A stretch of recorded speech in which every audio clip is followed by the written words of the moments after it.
Rachel, how are you, lovely? I'm good, thanks. That's good. What have you been up to today?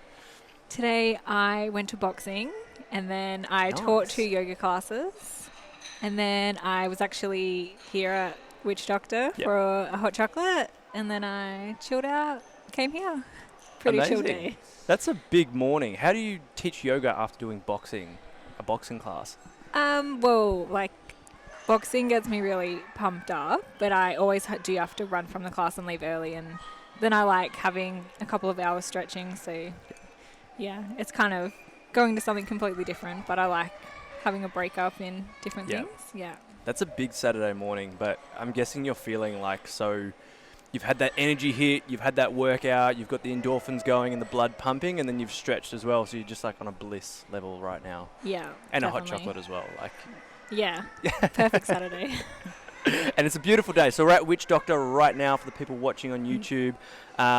They're actually closed, but they're so good to us, they left it open for us and we can sit here. What are you most excited about in life right now? I'm so excited about everything in my life, and I know that sounds so cliche. It's a good thing. It's a good thing.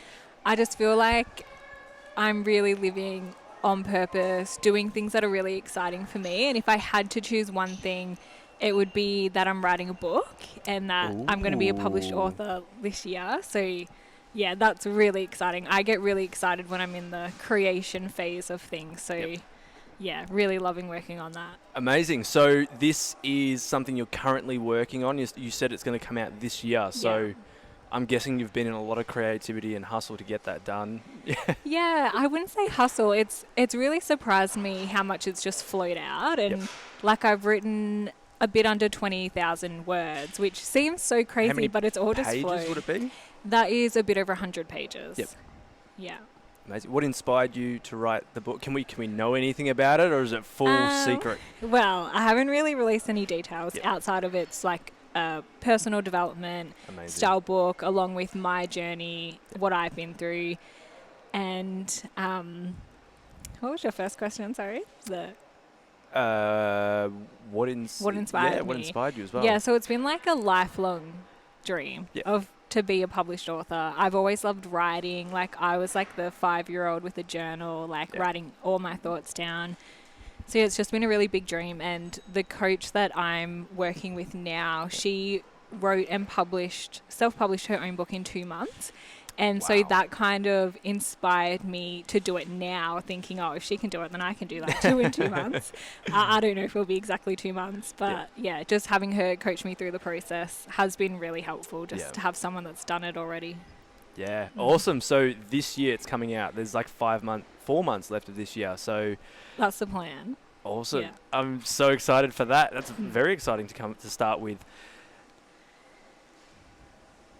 So for the people, I've known you for quite a few years now, and we haven't actually caught up that much to know in depth about your story or anything. We caught up last night. We had the Conscious Collective meetup, and a couple of the meetups I've been able to hear about you and what you do, what you're passionate about, but I don't actually know much about you and about your story. So for myself and the other listeners that don't know you too well, can you give us a wrap up of your life from start to where you are now and everything that you're doing? Don't hold back on the details. Well, I might start with what I'm doing now, if that's okay. So at the moment, I'm running my own online business, doing online yoga classes, online programs, coaching, writing a book, have a podcast that I've recently launched as well. Yep. And I'm called The Gentle Podcast. Cheeky plug. Yeah, love it.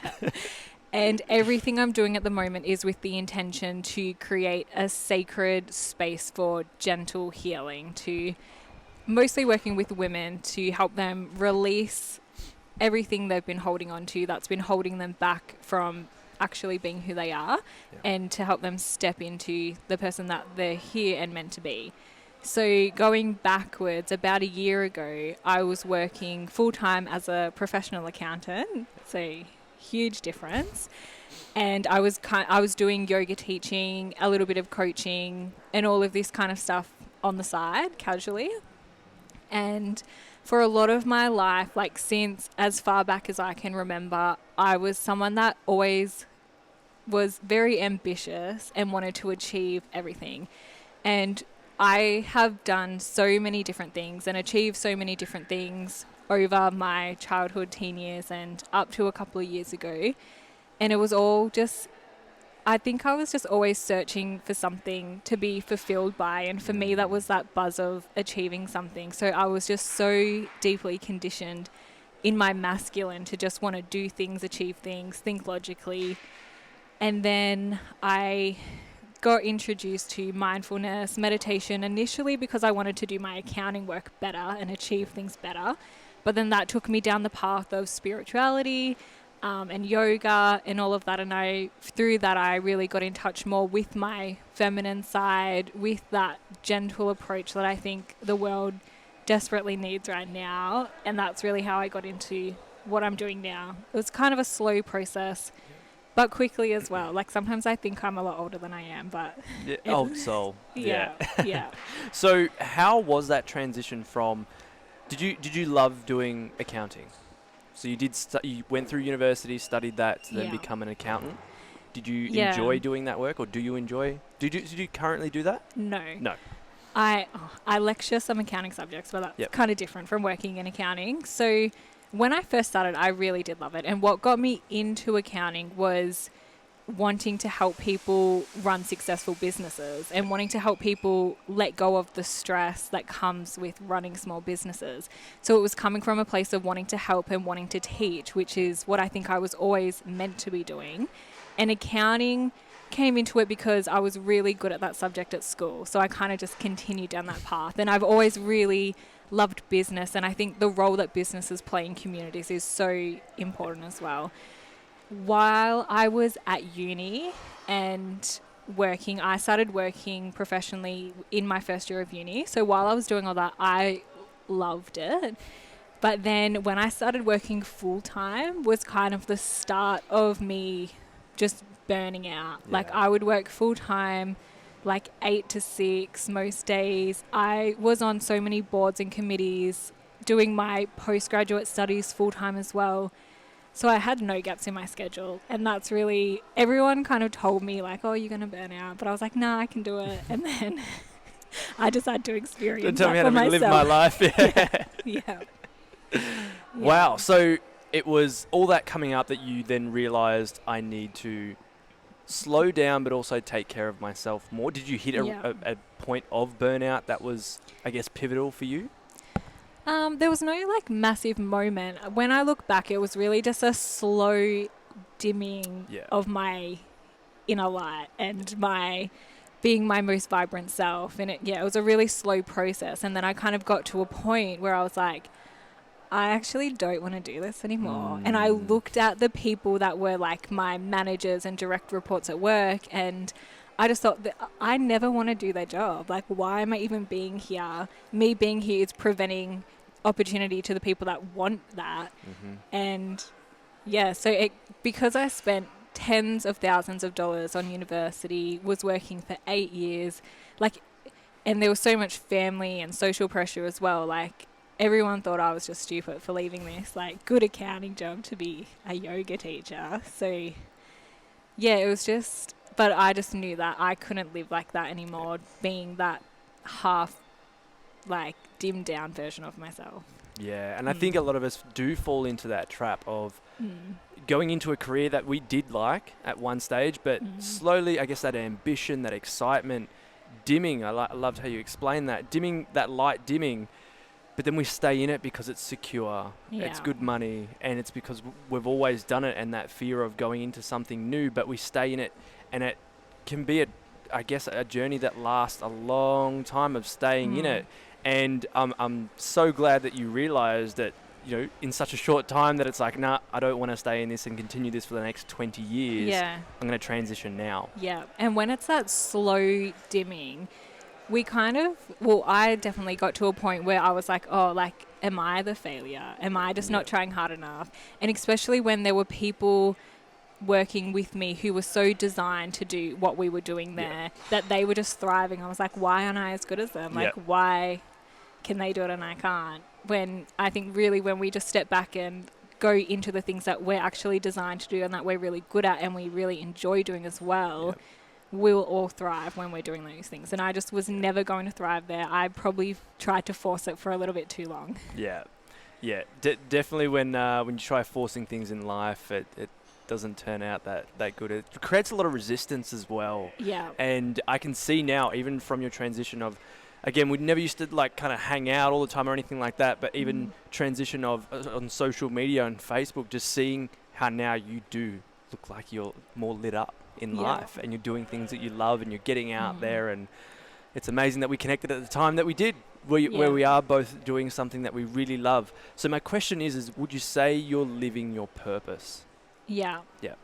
So I think that our purpose has nothing to do with what we're doing. It's who we are is our purpose. And when we're being who we're meant to be, then we're living our purpose. And I feel like at this point in time, more than ever, I am being really true to what I'm here to do and who I'm meant to be. So yes, short answer. Short turned into a profound long answer. I love that.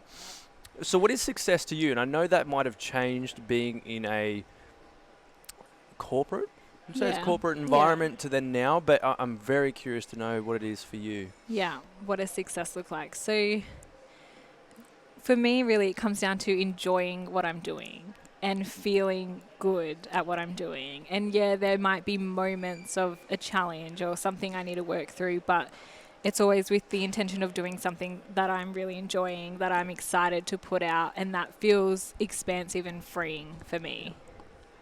Awesome. And give us an example of how you do that in your daily life now. Yeah. So how you achieve or attain success in doing what you love every single day. Is it your yoga practice? Is that every single day so you're feeling fulfilled and successful doing that? So I think having stillness for myself, whether that's meditation or through yoga, stillness in body and mind is really important for me. And if I don't get that like at least a few times a day, then like I feel it so much, like, and I feel a pull towards it. And just, I think, I don't know if I have a really simple answer, but it's just like I'm really clear on what I value, and when I'm living in alignment with those values, then everything just feels good and successful. And if I'm not, then I definitely get a quick kind of wake up call to be like, get back on your path. It's a signs that come up and triggers within our body that's just like, you need to shift back. Definitely, our body communicates so much to us, and when we don't listen, then that's when we get the screams. So I'm used to listening to the whispers now and readjusting quickly. How can someone be more attuned and intuitive to those whispers though? I know a lot of people wait till it's a scream. I know I have in my life a lot of times where it's like either a big injury or a sickness or an illness. How can we then notice those whispers before it becomes something prominent? So at a metaphysical level, so we all have an energy field around our body. Whenever there's something mental or emotional happening, it always wants to communicate to us, and the only way it can do that is through our body. So it's just, I think it comes back to stillness and slowing down and actually taking a moment every single day, if not multiple times a day, to tune into your body. Like, I guide all my yoga students to do this, to just usually at the start of the class, tune into your body. What does it need from you? Maybe it needs you to be more gentle. Maybe it actually needs a little more disciplined and a little bit more intensity. Maybe it needs more stillness. And if you ask your body what it needs from you, I think it will always give the answer. And learning to listen to those answers is just as simple as like noticing the physical response when you ask those questions. Like, I think sometimes when we have stored pain in our body, it becomes our normal. So then we don't really notice that it's something we need to address. And when you start doing things like yoga or even meditation, you start to notice the tension releasing from your body. And then you can notice more and more where the parts of your body that you need to pay attention to are. Wow. Okay. I love this because I do attend yoga a couple of times a month. I was going to say a week. That's a lie. Every now and again, but then also meditation's a daily thing for me and tuning into my body. Can you take us through a quick process on how the listeners right now could get into that, or step into that, getting attuned to themselves and listening to themselves? Yeah. So the first thing, to tune in, you need to be in an alpha brainwave state. And the only way we can do that is by extending the length of our exhales. So taking those deep breaths in through the nose, letting the belly fully rise, and then as slow as you can, exhaling out through the nose. If you do that 5 times, it takes you into that rest and repair state, out of that fight and flight response. And then we can enter into this alpha brainwave state. And as soon as we're in that alpha state, all the messages immediately come to us through our intuition, through our imagination. And then it's a point of knowing how messages come to you. For me, it's kind of like an inner knowing. For some people, they might see a visual image. For others, it's more of a whole body feeling. So just noticing how your body is trying to communicate to you. And it's really as simple as taking deep belly breaths. Yep. Is there a time on like the inhale and exhale that you recommend, or it's kind of just make it go longer? So if you can get to 6 seconds inhaling and 6 second exhaling, that's really ideal. Some people that I initially start working with when they're don't have a great lung capacity because they take really short breaths for most of their life, even 3 seconds, but trying to get up to that 6 second count is really good. That's actually a really good point, that we shallow breathe, and that's what, anxiety is, that shallow breath as well. And it's when we learn to breathe into our body, it gives us so much peace and control and mindfulness in our life. Can you take us through maybe 5 breaths? I want people that are listening to do this as well. Okay. If you're driving, please pull over. Don't. If you're driving, don't do what I'm about to say, but just, close your eyes. Yep. And take in a deep belly breath in through the nose and slowly out through the nose. Let the shoulders drop away from the ears, shoulder blades melt down the back. And keep filling your belly up. Notice the natural rise and fall. And just start tuning into your body. Ask it what it needs from you. And let that answer rise to the surface. And once you hear that answer, really gently opening your eyes, continuing with those deep belly breaths.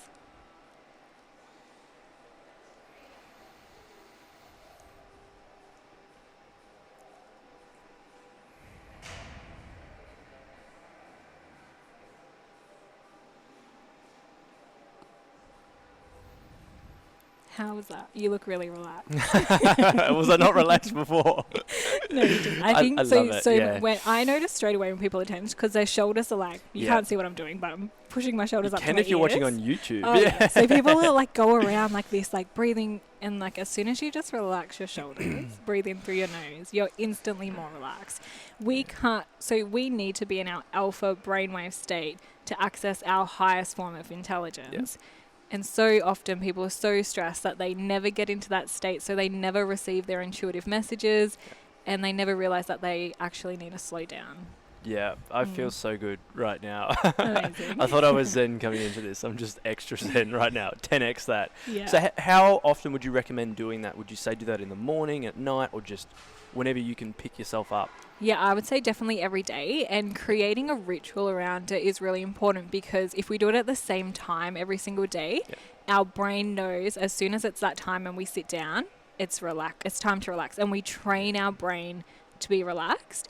Whereas if we kind of do it different times, not every day, we're training our brain to be really scattered. Gotcha. So having that routine really, trains the brain to be focused and relaxed when exactly we want it to be. And is there a difference between morning, night? I think that's just personal preference. Yep. I personally like to do it in the morning because I feel like that sets me up for a really relaxing day, and it's like my time before I go into my day. For some people, it might work better at night. So, I think that's just having a little experiment and seeing what makes you feel the best. Yeah. Even both, actually. Yeah, I was just about to say, like, I see the benefits in both, because the day I do breathing as well as, like, with my meditation in the morning, same reason. Set myself up for the day, get some clarity, get my mind right, my breath right. And then at night as well, because going to bed, I can get filled with so many thoughts and ideas. I could come up with a new business, like sitting in bed, but it's like I want to sleep. Yeah. I want to calm myself down and relax, or my sleep is not going to be good, and I'll stay up till 1 a.m. thinking about something. So definitely benefits of both, but highly recommend everyone trying that. That was so good. And great tangible tips there. Yeah. So going from a high bliss state into like a interesting question about something that's happened to you. So what's the worst thing that has ever happened to you, and how is that the best thing that has ever happened to you? Yeah, so when I look back at my life, there's never been like a big tragedy or like a really bad thing that's ever happened. I think, like what I was talking about before, it was just like the long-term dimming. And I think about it, like I don't think anything bad has ever happened to me. I think everything's happened for a reason to bring me to where I am. But I think there's also been constant redirections, where at the time I kind of saw it as like rejection or failure, but every single thing I've done has just redirected me to where I'm meant to be. And I think that's ultimately the best thing overall, that every single thing that's happened has led me to where I am now. Yeah. I think that's a great perspective as well.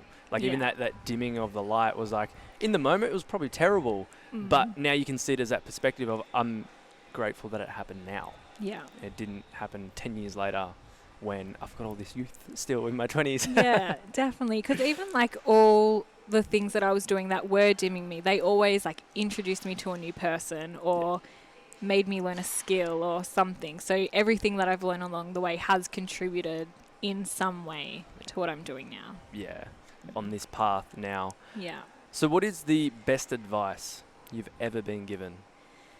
The best advice I've ever been given is when I was in Bali in 2016, and it wasn't really advice personally to me. It was a speaker to like a big group, and I was just in the audience. And she said that our logical mind is limited by our personal conditioning, our personal experiences, our personal beliefs. Our mind is limited, but our soul and our inner being is an unlimited source. So it literally has all the wisdom, all the knowing, all the guidance in the world. So if we want to be a limitless person, we need to get in touch with our inner being, with our soul and spirit. Yeah. And I guess you could see that in like when you're in your logical state, it's like, oh, I can't do that because of X, Y, Z. Yeah. Whereas when you're in your soul, you come up with like resourcefulness. You go, okay, that's just what I think. And that's a belief that's been there for so many years, but that's not actually true. Yeah. I can then step through that. Yeah. Our logical mind can come up with so many excuses, Oh, but really if we think... so many. Yeah. If we can think about wanting something, it means we're in alignment with the energy of having it. So even though we don't know how, and our logical mind is coming up with all these reasons about why we can't do it, if we can think it, it's a universal law that we can manifest it. Yeah. I think one that stands out for me is like, imagine being the people, I think it's the Wright Brothers that thought about flying and like creating a plane that would go from one country to another, take people overseas in the air and go to a different country. People were like, logically, that doesn't make sense. Only birds can fly. Yeah. It's like if you just look around at every single thing around you, like your laptop, our phones, like the internet, like all of this was once just a thought in someone's imagination. And taking thought to form or creation from our thoughts is amazing. And it all comes from this source energy, I believe. Yeah. Well, if it wasn't there, it would be like, logically, no. Yeah.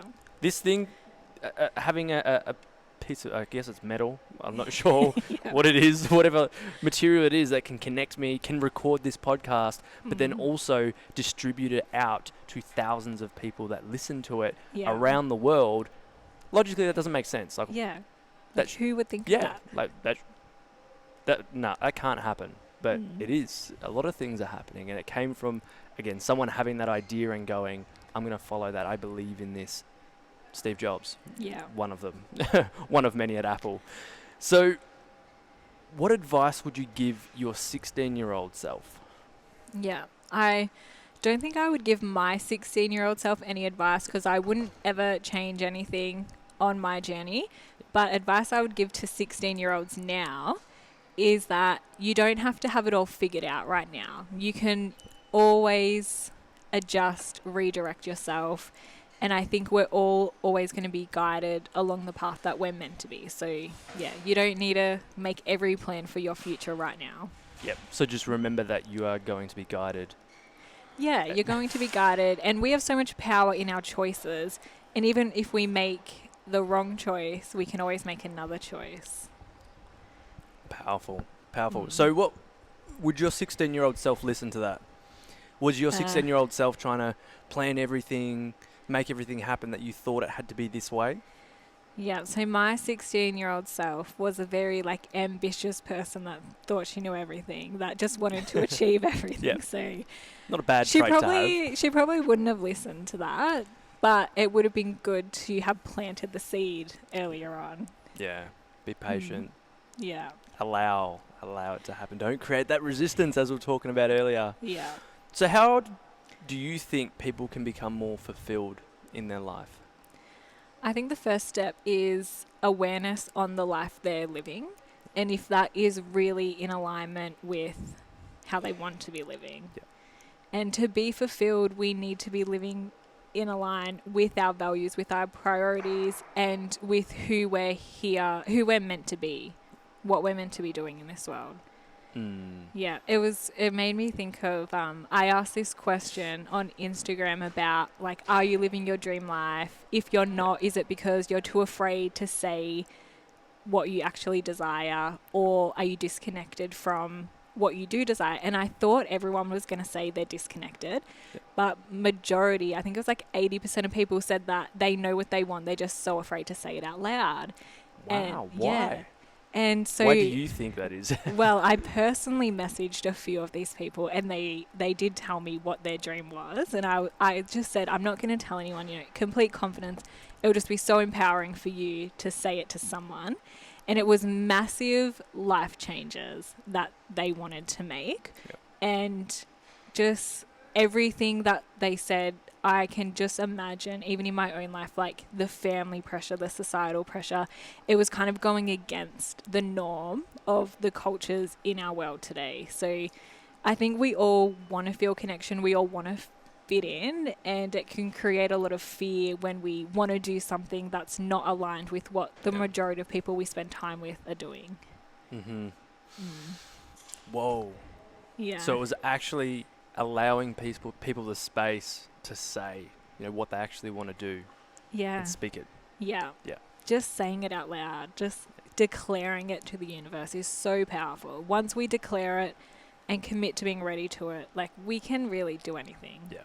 Well, I definitely know those fears, though, because that's something that's pretty universal of the society pressure, the family pressure. You don't want to let them down. Yeah. Look, all the things that I've wanted to do, it was always my parents are going to think I'm so loopy. So like a spiritual hippie. I always get called a hippie at home, so that's fine. I know the feeling. Living in my van, doing all this sort of stuff. It's not normal. They always thought Carlo the soccer player, and that's it. If you're not in soccer, maybe you'll be a graphic designer or something like that, office job, all that sort of stuff. And now that I don't do that, and I do all speaking and stuff like that, I always thought they wouldn't accept me. I actually didn't want to step into doing or show them this. Even the podcast, I didn't even want them to know about it, because if I thought they heard these conversations, they would be like, what are you doing? That's not right. My parents, I don't think my dad has, but he has. He's listened to, I think, at least one of them, because I remember him talking to me about it. When my family listened to it, they loved it. It was only encouragement and good stuff. No one has ever come up and said, by me declaring chasing my dream or whatever it may be, no one's ever come up to me and said, don't do that. Yeah. And if they have, it's not really that close of a friend anyway. Definitely. I can relate to so much of that. And what I truly believe is that once we step into the person we're meant to be, everyone will just have so much more love and admiration for us. We can be so fearful of wanting to people please and be this person we think everyone else wants us to be. Yeah. But when we're doing that, we're actually pushing people away. And when we let everyone see our true self, that's when we can actually form authentic relationships and be seen for our true self. Yeah, and you just see it in people's energies, in their light. If you see someone that's doing what they love, you're not looking at them going, I suppose some people can look at that and be like, oh no, that's like a trigger because I'm not doing that. But Yeah. I only see inspiration because it's like, yes, do that. But it's also going back to me, like, how come I'm not doing what I love? Or am I doing what I love? And that inspires me to keep doing more, like finding that inspiration, not comparing and going, they're doing it, I'm not, I'm a failure. That energy and that momentum kind of helps, I think it was like a rising tide raises all ships. Like when someone starts doing what they love, it inspires the people around them to keep doing that as well. Yes, I definitely believe that. When we're our true self, we create that ripple and that inspiration for other people to step up and be their true self as well. And like, I know there's a lot of talk around we shouldn't compare ourselves to others and stuff, and if we're comparing ourselves to others and that's bringing our energy down, maybe we should stop that. But we can compare our life to others and be inspired by their life and think like, I want some of that too. Yeah. And then we can have that. If other people are doing it, why can't we? Everyone is more than capable of having everything they want. Yes, I love that. It's the inspiration from it, not the compare of like, that's their life and I don't have that, therefore I'm not good enough or I'm not successful. And I think the last, where did I hear it from? I think it was Dr. John DeMartini on the podcast. It was, when you impose your values on someone else, you get that disappointment. And when that's through comparison, like you're imposing what you believe your priorities onto somebody else's life and you're like, they're not living it how I feel they should be living it. You get disappointed through that comparison. And also the other way around, when someone else is living their truth, which is unique to everyone, and you impose that on yourself, you're going to equal disappointment because it's not your thing. You're not being inspired by it. That's a comparison of what their light is. Your light's your light. And their light shining does not affect your light from shining. 100% agree, yeah. It's like that match. I think of it as like a match.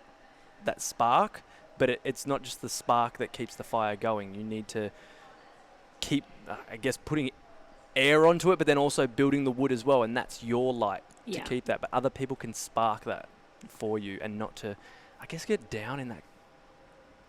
How you explained it? Comparison over inspiration. Yeah. Awesome. If this was the last time you seen me, and I asked you to teach me something tangible I can use in my life every day to improve my life, what would you teach me? We kind of taught us something really powerful. I was going to say to learn how to breathe properly. And it seems like a silly thing because, we breathe naturally. But I think we're never really taught how to breathe in a way that's going to be fulfilling to us. In yoga, there's prana, which means life force, and pranayama is about controlled breathing. And when we breathe properly, we increase our life force. So just taking those deep belly breaths, breathing in and out through the nose. Like, it's crazy how many people I see breathing short, shallow breaths, barely getting into their chest through their mouth. It's the worst thing we can do, especially if you're doing it all day, every day. I used to forget to breathe, when I was working at a computer, and seems silly now. But just breathe properly. I love that too, and it's so simple to do. We just did it in 2-3 minutes. A whole state change as well. It's always the simple things, I think, that are the most profound things. Yes, I totally agree. What are you most proud of in your life? I think I'm really proud of myself for stepping away from the life that I was living. And there were definitely sacrifices I had to make in stepping away from that. In terms of financially, friends and all of that. And I'm really proud that I had the courage to step into the person I was always meant to be. I honor everyone that can do that because it does take courage to go against the norm and do what you feel is the right thing for you. To follow what's intuitively calling you. Despite all the pressure from every other way that we kind of self-imposed, but it's because it doesn't make logical sense. So to follow your intuition is it takes a lot of trust. So stepping away from logical thinking is a big thing I'm getting in this podcast. I love it. What's most meaningful to you in life right now? One of my highest values at the moment is my personal vitality. So it's really important for me at the moment to be nourishing my body, mind and spirit to feel vital and energized. And I think why that's really important is because I want to live like my best life. And I think our wellness and vitality is so important to living a good life. And also I feel like the more vital I am, the more impact I can have on like my community and the people that are following me, and like having inspiration on the world is something that it's always been like a dream and a drive of mine. So yeah, it's meaningful to me to be my best self and then to inspire others. Yeah, I love that so much. And it kind of leads into the next one, which is like, what is the impact you want to have on people, the community, and the world? Yeah. So I've had the same desire since I was around 13 that I wanted to help people, I wanted to teach people, and I wanted to inspire people. And the method I've used to do that has definitely changed over the years.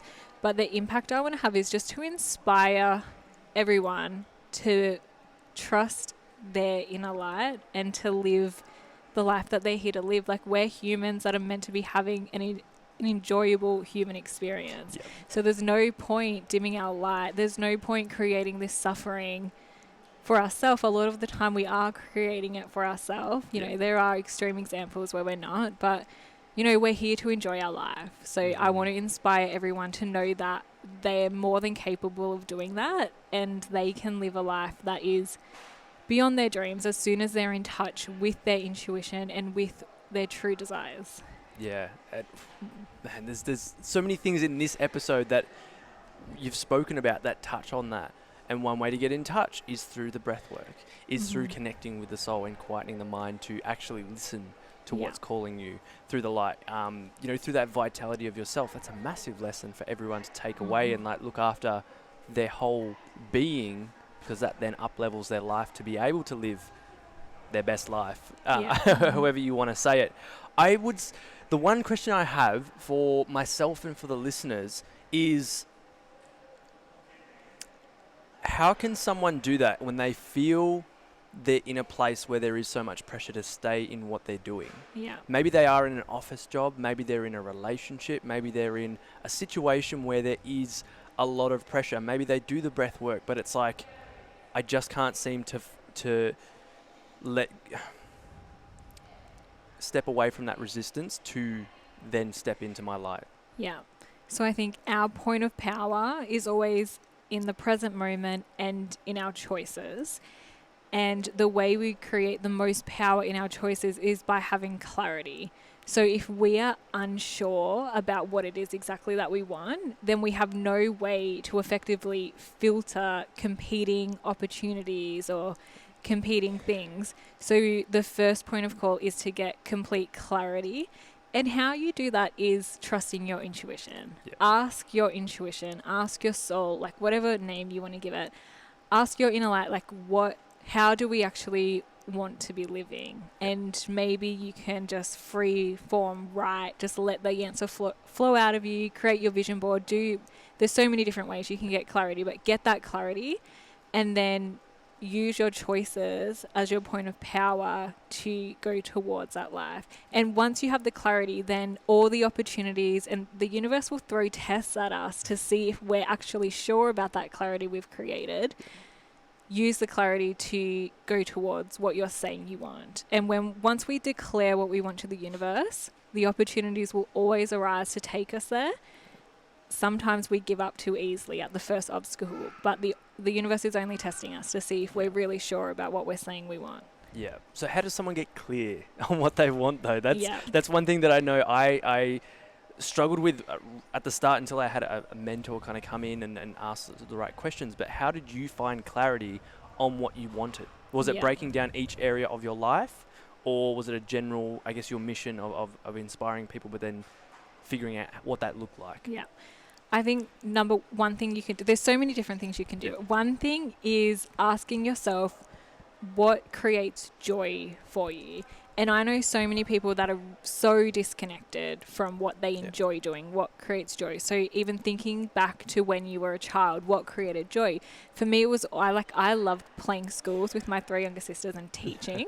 So I knew that teaching and sharing information always created joy for me. So get in touch with what creates joy and let go of the questions like, oh, how can I make money from that? Or how can I, like, let go of all that for the time being. Just what creates joy? What do you enjoy doing? And then it really comes down to trusting your inner voice. And the way we get really connected with our inner voice or our higher self is through stillness. We need to create stillness. We need to get into that alpha brainwave frequency where we're relaxed. We're our most intelligent when we're relaxed and our most intuitive as well.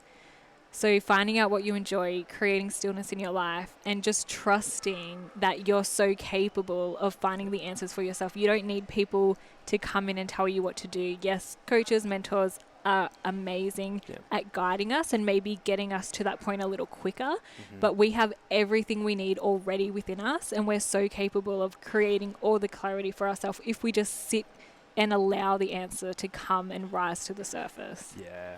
Oh, I love that so much. It reminds me of what really impacted my life was 3 questions. It was Joel Brown explaining his journey to vision.I on the Mind Valley podcast, and it was number 1, it was Jordan Belford talking to him about this. It was number 1, what do you enjoy and love doing most? Yeah. Number 2, what are you really good at? Because naturally, if you're really good at something, you enjoy it as well. And number 3, how can you serve the world doing that?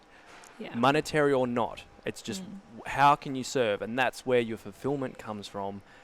And you can monetize that. Like, for example, that's how I created the podcast. Was that I loved talking to people and having conversations, and loved sharing information and inspiring and awakening people. But then I was really good at actually communicating, or I thought I was. I was told I was good at reaching out to people and not afraid to have that conversation. How was I going to serve the world doing that? Putting it out on the internet and letting other people hear these conversations that I have with conscious leaders. And now I've been able to monetize that a year later, but it was never the main focus of it. Because again, if I'd never got paid from this, I'm still doing something I love. I'm still connecting with amazing people and sharing that. And even if I'm the only listener, I'm still gaining so much from this. Yeah, definitely. Yeah. It's incredible. And like to see your journey of like the progress and now into podcast and now into book. It's like, whoa, there's so much exciting stuff coming. Yeah, and it was really once I really stepped into who I was meant to be. Like everything's just happened so quickly from there. It's like you step into this like vortex or higher energy where when everything is aligned, everything flows effortlessly. Yeah. Like you have to take action, but it's not forced. Yeah, but it's also like you've said this whole podcast is like taking listening to seeing what comes up in the mind as can't do that. The logical brain going, no, you shouldn't do that. Writing a book, you logically you probably shouldn't do that. Probably should be just digital or a podcast or whatever. But it's like soul's going, no, I need to write this. There's a purpose for this. Logically, it's not. Oh, who knows? It could make millions of dollars, but that's not that's thinking logically. When you're thinking from the soul, you're like, I just need to create it. Yeah, definitely. That's the burning desire. And logically, it's like there are so many books. Like self-help is a popular thing. Like who's going to read it? Yeah, there's so many things online can tell us. But I'm writing this book and I know it's going to reach the people it needs to. I love that. What does it mean to be conscious? I think to be aware and to be aware and to know that all of our choices have consequences and to live in alignment with the consequences that we want to have. Wow.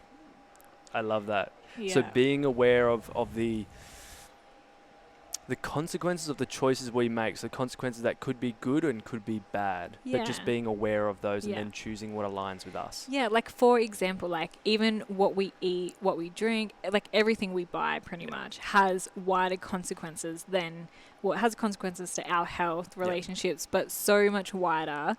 We have so much power as individuals in the world.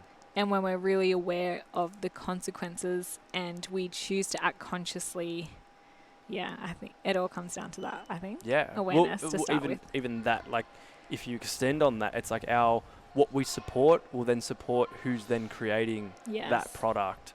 You know, our money, we have power and choice and votes with our money, where we put our money towards. Are we buying from the farmer that's, in our local town of Mildura that is, struggling to get by, needs the money, needs to sell their produce, that can't sell to a big supermarket and stuff like that? Or do we go to the supermarket and support the people that have that range going out there, that have millions of dollars? It's who do we want to support? Yeah, and there's nothing wrong with either choice. I just think that we need to be aware and own our responsibility we have in making those choices. I love that so much. So to wrap this up, I want to acknowledge you for being the amazing human that you are, for sharing your light, but for going through the journey yourself and actually realizing that this is dimming my light. I don't want to live like this. I want to be in my light, and having the courage to actually step into that, which I think needs to be acknowledged, because a lot of people are afraid of doing that, but you're setting the example for other people to be inspired to do that. And all the work that you're doing through yoga, through teaching, through the work with kids, the work with adults, the coaching, now the book and the podcast. I think so many people are going to get so much value from everything that you do, from this podcast as well. And I want to thank you for your time and energy and wisdom that you've shared with us. Well, thank you so much for inviting me. You're so welcome.